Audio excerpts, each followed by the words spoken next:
You think you control your mind, but your brain is secretly controlling you. Hey, stop scrolling for just 1 second. I need to ask you something very serious, and I need you to answer it honestly. Not for me, not for anyone watching, just for yourself. Are you actually happy right now? Not fine, not okay, not, yeah, things are decent, I guess. Are you actually happy? Because here's the thing, and this is what nobody talks about. A huge number of people walking around today with big smiles, posting aesthetic pictures, laughing at office jokes, saying, "I'm good, thanks," every single morning, are not happy at all. And the scariest part? A lot of them don't even know it. They've been faking it for so long that faking it started to feel real. They convinced their friends, they convinced their family, and somewhere along the way, without even noticing, they convinced themselves. Welcome to fake happiness, the most common emotion that nobody admits to feeling.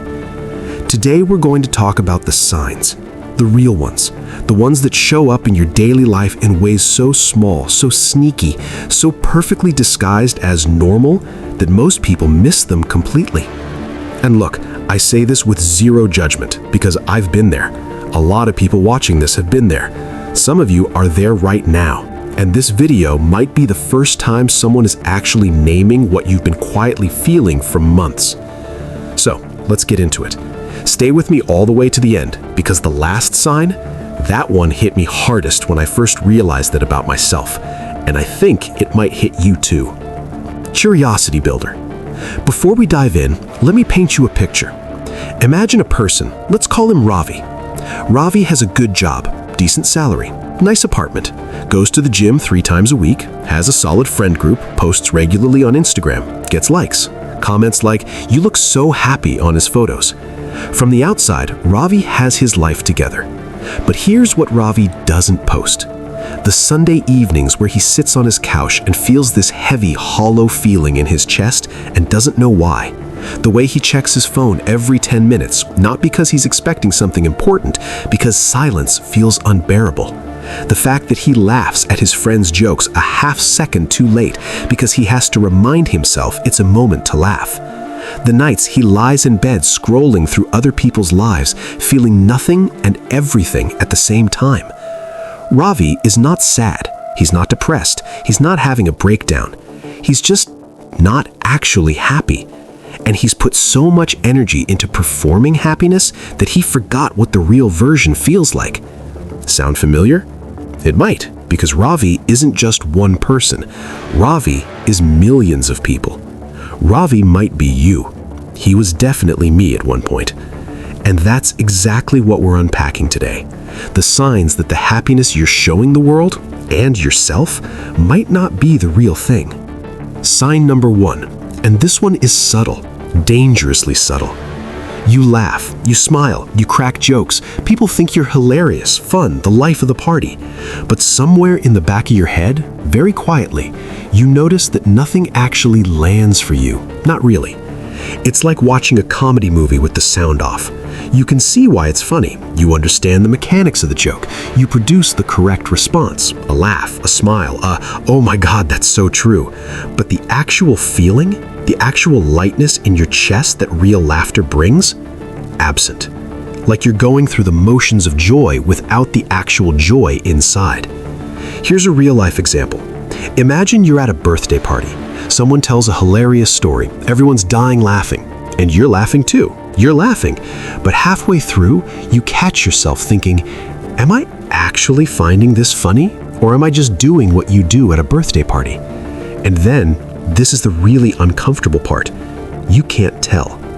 You genuinely cannot tell if you're experiencing happiness or performing it. That gap between performance and feeling, that's one of the first signs. Real happiness doesn't ask you to think about whether it's real. It just is. When you're genuinely laughing, you're not analyzing your laughter, you're just in it. When you find yourself watching yourself perform happiness from a slight distance, like a cameraman shooting your own life, something is off. Sign number 2, your happiness is always conditional. Sign number 2, pay attention to this one. Ask yourself, When was the last time you felt genuinely happy for no specific reason? Not happy because something good happened, not happy because you got a compliment or hit a goal or made plans for the weekend. Just happy for existing on a regular Tuesday afternoon with nothing special happening. If you're struggling to remember that, here's why it matters. People with fake happiness have what I call transaction-based joy. They feel okay when something good happens, and they feel empty when nothing is happening. Their emotional baseline is emptiness, and they fill it with events, achievements, social validation, plans to look forward to. The moment the event is over, back to the hollow feeling. Think about this. You spend weeks looking forward to a vacation. You imagine it, you plan it, you talk about it, you get genuinely excited, and then the vacation happens, and it's fine, nice. But somehow it didn't hit the way you imagined. And by the time you're on the flight home, there's already this low-grade dread setting in about going back to real life. That's not just post-vacation blues. That's a sign that your happiness was living in the anticipation of the thing, not in actual everyday experience. Real happiness doesn't need a reason to exist. It's not a reward for achieving something. It's a state of being that sits underneath all the events of your life. When your happiness is permanently rented, borrowed from future plans and present achievements, and it returns to zero the moment those things end, that's fake happiness wearing the costume of real life. Sign number 3, you're exhausted by your own smile. Okay, number 3, and I need you to actually sit with this one. Have you ever come home after a social event, a party, a work dinner, a family gathering, a hangout with friends, and just collapsed? Not physical exhaustion, emotional exhaustion, like you had been running a marathon that nobody could see. You were happy the whole time, laughing, engaging, present. People said you seemed great. And then you got home and you just felt completely drained, like the performance took everything out of you. This is called emotional labor. And everyone does some version of it. But here's the difference between a normal amount and a fake happiness amount. When you're genuinely happy and you spend time with people you love, you might be a little tired after, but you also feel full, nourished, like the evening added something to you, even if it also cost you some energy. When you're faking happiness, social time is almost entirely withdrawal with no deposit. You gave energy all night. You performed your okayness for hours. You smiled on cue and laughed on cue and said things are good on cue. And when you come home to the silence, the first thing you feel is this massive exhale of relief, like you finally took off a heavy costume. The costume being your happy face. If your natural face, the one nobody sees, is tired and blank and a little sad, and your social face is cheerful and engaged and everything is fine, and the switching between those two faces is costing you enormous energy every day, you're not happy, you're managing. And managing is not the same thing as living. Story time. A little humor break here, because I want to keep this from getting too heavy. So, a few years ago, I had this friend. I'll call him Deepak because that's not his name, but I'm protecting the innocent. Deepak was the most happy person in our friend group. Always smiling, always had a positive thing to say. Whenever you text him, "Hey, how are you?" he'd reply with, "Living my best life, bro," with about 7 exclamation points. One day, we were just sitting together, the two of us, no one else around, very calm, very quiet, and I asked him, genuinely, because I was curious, "Deepak, are you actually happy? Like, actually?" He looked at me for a second, and then he said something I will never forget. He said, "Bro, I don't even know what that question means anymore." And then he laughed. A very tired laugh, not a fake laugh. Ironically, that was the most genuine laugh I'd heard from him in months, because it was a laugh of recognition, of finally someone seeing through the thing. That moment stuck with me, because here was a guy who had performed happiness so consistently, so completely, that he had actually lost access to the internal compass that tells you whether you're happy or not. He wasn't lying to us, he was lying to himself. And the lie was so well told that he started believing it.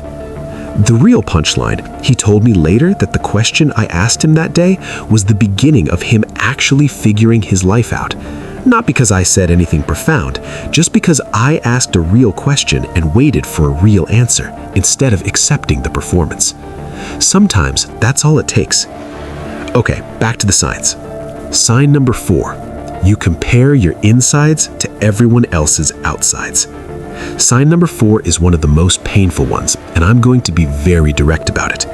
You scroll through Instagram or YouTube or whatever app it is for you, and you see people's lives, vacations, relationships, achievements, bodies, homes, families, and you feel this very specific cocktail of emotions. A little bit of inspiration, a little bit of admiration, and a lot of quiet inadequacy.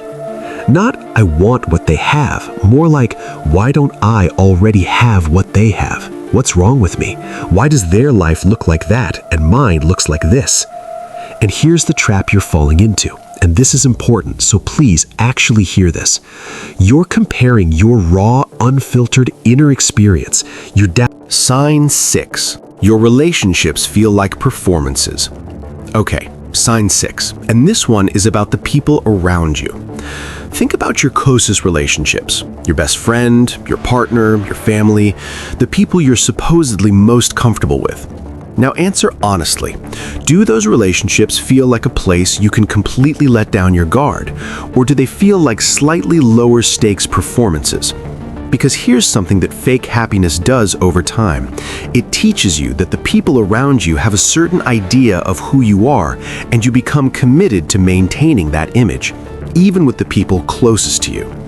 Your friends know you as the positive one who has it together, the one who bounces back quickly, the one who doesn't dwell. And so when things are actually not okay, when you're struggling, when you're lost, when you're sad for reasons you can't articulate, you don't bring it to your relationships because that would break the image. So you show up to dinner and you're the fun version of yourself. You text back with the upbeat version of yourself. You answer, "How are you?" with the acceptable version of yourself. And then you go home and the real version sits alone. This is isolating in the most insidious way.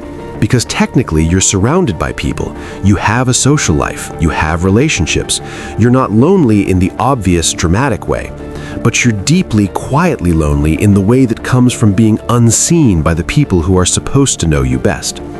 And part of that is not their fault. You didn't let them see you. You performed too well. Now here's where I want to flip this on you, because so far we've been talking about fake happiness like it's something that happens to you, like it's a passive thing. But I want to suggest something more uncomfortable. What if you chose it? Not consciously, not deliberately, but what if at some point, on some level, you made a decision that real happiness was too complicated, too uncertain, too vulnerable, and fake happiness was safer? Think about it. Real happiness requires honesty about what you want, about what's not working, about the relationships that aren't right for you, about the job that's slowly hollowing you out, about the version of your life you're living versus the version you actually wanted. And facing all of that is genuinely hard. It means difficult conversations. It means letting people down. It means risking things. It means admitting that somewhere along the road you took a turn that wasn't quite right. Fake happiness requires none of that. Fake happiness says, just keep going. Keep the smile on. Don't rock the boat. It's not that bad. Other people have it worse. You should be grateful. And those things might even be true. Other people do have it worse. Gratitude is good. Things aren't that bad. But not that bad is not the same as genuinely good. And here's where we need to have a very honest conversation.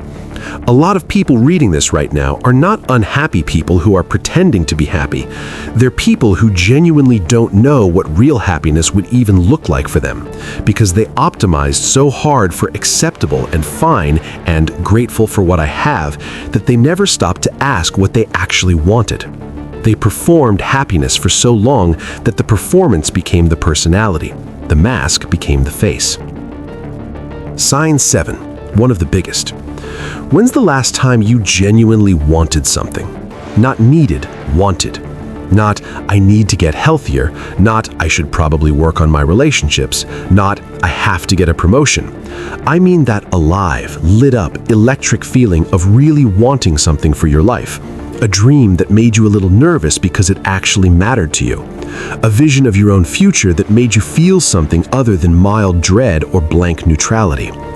People in deep fake happiness often stop wanting things because wanting things is risky. Wanting things means you could be disappointed. Wanting things means acknowledging that your current life is missing something, and that acknowledgement cracks the performance. So instead of wanting, you optimize, you plan, you manage expectations, you be realistic. You tell yourself you're being mature when actually you're being afraid. You clip your own wings and call it wisdom. There's a difference between contentment, which is this peaceful, full, genuine satisfaction with your life, and resignation, which is the decision to stop wanting more because wanting hurts too much. Contentment is warm. Resignation is gray. If your life feels gray a lot of the time, not terrible, not great, just gray, you might be in resignation. And resignation, when you talk about it at parties, sounds like contentment. It sounds like I'm in a good place. It sounds like I've learned to appreciate what I have, but it doesn't feel like those things on the inside. On the inside, it feels like you're living in a waiting room, just waiting for something. You're not sure what, but something. Sign 8, and this one is fascinating. Your body keeps score. I know that sounds like a self-help cliche, but stay with me because this is actually real. When we suppress our emotions, when we perform happiness over sadness, perform energy over exhaustion, perform okayness over pain, our bodies store those suppressed feelings. They show up as tension, as fatigue, as unexplained physical symptoms. Have you ever had that thing where your jaw aches because you've been clenching it? Or that persistent tightness in your shoulders that no amount of stretching fixes? Or waking up tired even after 8 hours of sleep? Or getting sick constantly because your immune system is running on empty? These can have many causes, of course, but one of those causes, one that almost nobody talks about, is the physical cost of long-term emotional suppression. Fake happiness is exhausting. Your brain knows the difference between what you feel and what you perform, and managing that gap every day in every interaction takes genuine physiological energy. You are spending real biological resources maintaining a version of yourself that doesn't match your actual internal state. And your body, which cannot lie the way your mind can, starts to break down under the weight of that maintenance. Let me give you a simple exercise. Right now, close your eyes for 5 seconds and notice where in your body you feel tension. No pressure to fix it, just notice.